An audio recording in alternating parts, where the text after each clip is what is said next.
નમસ્કાર, દેશ ગુજરાતના ડિજિટલ પ્લેટફોર્મ પર હું આપનો મિત્ર વિજય ચૌહાણ આપનું હાર્દિક સ્વાગત કરું છું। સમાચારની વાત કરીએ તો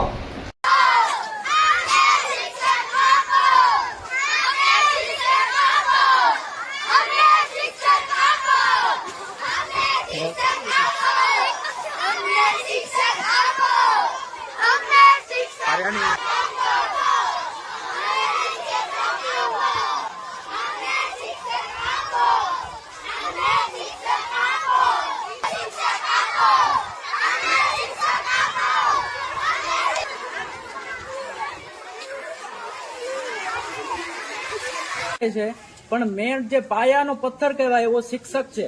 શિક્ષક ન હોય તો કોઈ પણ છોકરાનું ભવિષ્ય ઉજ્જવળ થઈ શકતું નથી, કારણ કે પ્રાથમિક શિક્ષણ જે છે એ અતિ મહત્વનો જે મુદ્દો હોય તો પ્રાથમિક શિક્ષણ છે। માટે 6 શિક્ષકોની તાત્કાલિક ભરતી ગવર્મેન્ટ કરે। અગર તાત્કાલિક 6 શિક્ષકોની ભરતી નથી કરતી તો આવનાર સમયમાં મોટી ખખર ગામના તમામ સમાજના લોકો, તમામ વાલીઓ, ગ્રામજનો ભેગા રહી આવનાર સમયમાં મોટી ખખર ગામનો અગર અમને જરૂર પડશે તો સ્કૂલ બંધ રખાવશું, જરૂર પડશે તો રેલીઓ કાઢશું, જરૂર પડશે તો આંદોલન કરશું, જરૂર પડશે તો ઉપવાસ કરશું, પણ જ્યાં સુધી મોટી ખખર ગામમાં 6 શિક્ષકોની ઘટ નથી પૂરી થતી ત્યાં સુધી આ અમારો સર્વ સમાજનું આંદોલન ચાલશે।